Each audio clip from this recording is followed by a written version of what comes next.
अस्सलाम वालेकुम, कैसे हैं आप सब। आई होप कि आप सब लोग ठीक ठाक होंगे। वेलकम है आप सबका आपके अपने YouTube channel my own garden पे।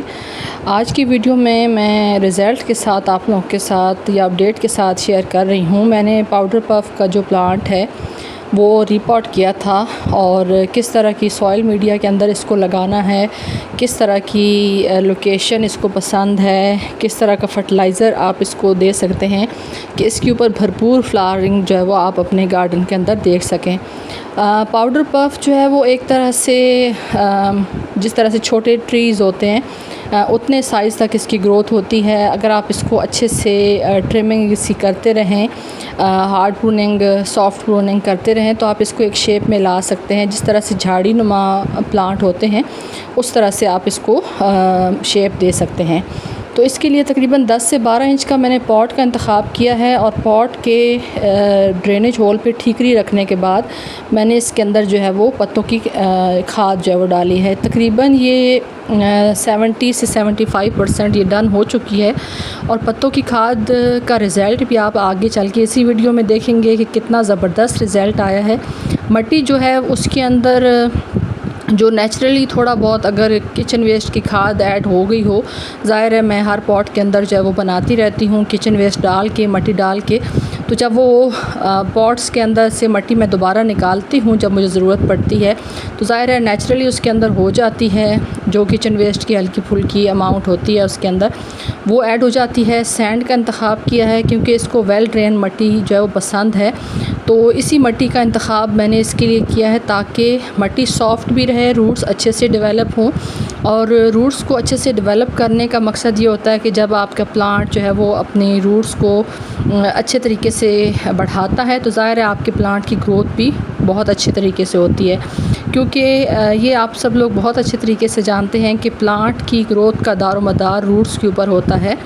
और जो इसके अंदर मिट्टी थी ये एक छोटी सी थैली के अंदर लाया हुआ प्लांट है। मैं नर्सरी से जब मैंने प्लांट्स की शॉपिंग की थी तो उसमें मैं ये लेके आई थी। ये है कि जब आप नर्सरी से प्लांट लेके आएँ तो उसको आपने एकदम से रिपोर्ट नहीं करना, कम से कम उसको हफ़्ता 10 दिन अपने माहौल के हिसाब से सेट होने दें और उसके बाद ये है कि आप इसको कर सकते हैं, रिपोर्ट कर सकते हैं। और कभी भी इस तरह से सिर्फ उठा के ठीक वो जो थैली है उसके अंदर से करके इसको मत रिपोर्ट करें, क्योंकि मैं आपको दिखा रही हूँ कि इन्होंने जिस थैली के अंदर इनिशियली ये तैयार करते हैं प्लांट, उसी थैली को बीच में रख के ऊपर से इसने मिट्टी डाल के नर्सरी वाले ने लगाई हुई। ये देखिए आप। तो अगर मैं इसको एज़ इट इज़ ही लगा देती तो इस प्लांट की जो रूट्स हैं वो कभी भी अच्छे तरीके से ग्रोथ ना करती। दूसरा, वो इतनी ख़राब मिट्टी के अंदर लगा हुआ प्लांट था कि अगर उसको एज़ इट इज़ ही मैं लगा देती तो मेरा प्लांट जो है वो सर्वाइव कभी भी ना कर पाता। थोड़ा सा मेरे प्लांट ने सेट होने में टाइम लिया है, लेकिन मुझे तसल्ली है कि मैंने जो इसकी ख़राब मिट्टी थी उसको हटा दिया है और जो अपने गार्डन की मैंने सॉइल तैयार की थी उसी के अंदर मैं इसको लगा रही हूँ। ये थोड़ी सी एफ़र्ट आपको ख़ुद करनी पड़ेगी ताकि आपका जो प्लांट है वो अच्छे से आगे इन फ्यूचर ग्रोथ कर सके। साथ मैंने सहारा जो है वो एक स्टिक का लगा दिया है ताकि प्लांट जो है वो, जब ज़ाहिर है इसके साथ मिट्टी वगैरह नहीं है, मैंने बिल्कुल मिट्टी हटा दी थी, तो इस प्लांट को ज़ाहिर है जब हम पानी देंगे तो उसके बाद ये डी शेप ना हो या इसकी स्टेम जो है वो बिल्कुल स्टैंड रहे। तो इसको इस तरह की जो प्लांट्स, छोटे प्लांट्स होते हैं उनको आप सहारा इस तरह से दे दिया करें ताकि आपके प्लांट की इन फ्यूचर शेप जो है वो ख़राब ना हो। पानी सॉइल बिल्कुल मेरी ड्राई थी तो इसलिए मैंने इसके अंदर जो है वो सॉइल को अच्छे से गीला करने के लिए इतना पानी दिया है कि हमारी जो ड्रेनेज होल है पॉट का, वहाँ से पानी जो एक्स्ट्रा है वो निकल जाए। क्योंकि अगर आप आधी गीली आधी सूखी मिट्टी रखेंगे पॉट की तो फिर ये है कि आपकी जो प्लांट है वो ज़्यादा स्ट्रेस में जा सकता है, क्योंकि ये उन प्लांट्स में इसका शुमार होता है कि जिनकी डीप रूट्स होती हैं।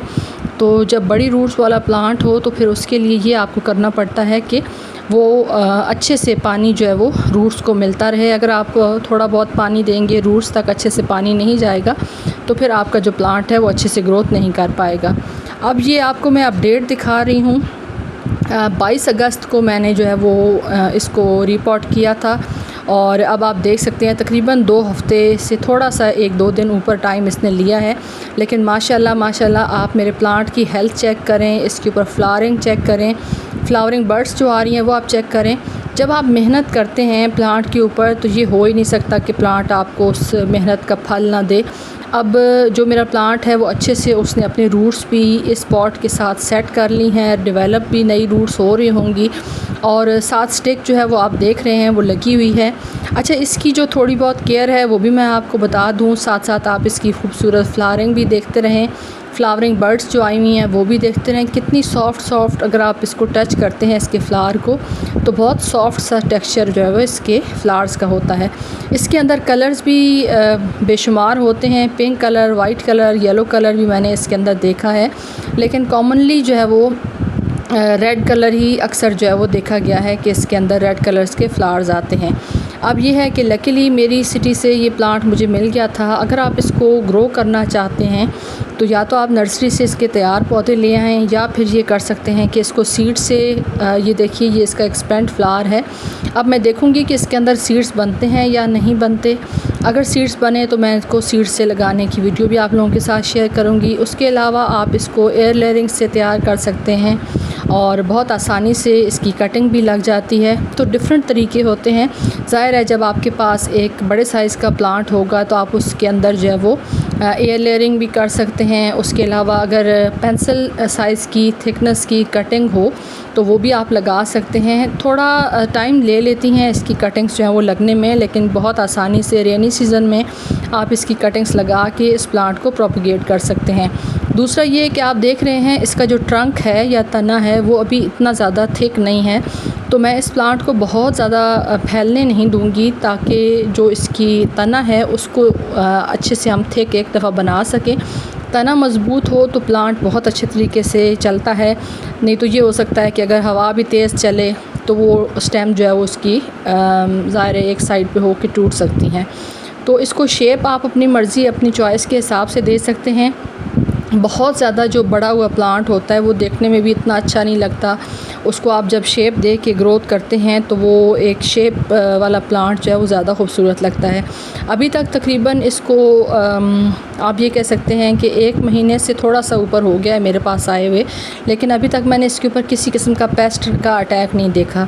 दूसरा, अभी जो मैंने इसको जिस लोकेशन पे रखा हुआ है जहाँ पे छन के धूप आती है, यानी ये ग्रीन नेट के नीचे मेरा पड़ा हुआ है, लेकिन यहाँ पे धूप जो है वो इसके ऊपर आती है, आप देख रहे होंगे। तो इसको डायरेक्ट सनलाइट में मैंने अभी नहीं रखा क्योंकि अभी थोड़ा सा ये जो भादों के कुछ दिन हैं ये बहुत ज़्यादा सख्त गर्मी का मौसम है। उसके बाद ये कर सकते हैं आप इसको कि जो सनलाइट है नेक्स्ट मंथ तक आप इसको फुल सन के अंदर रख दें।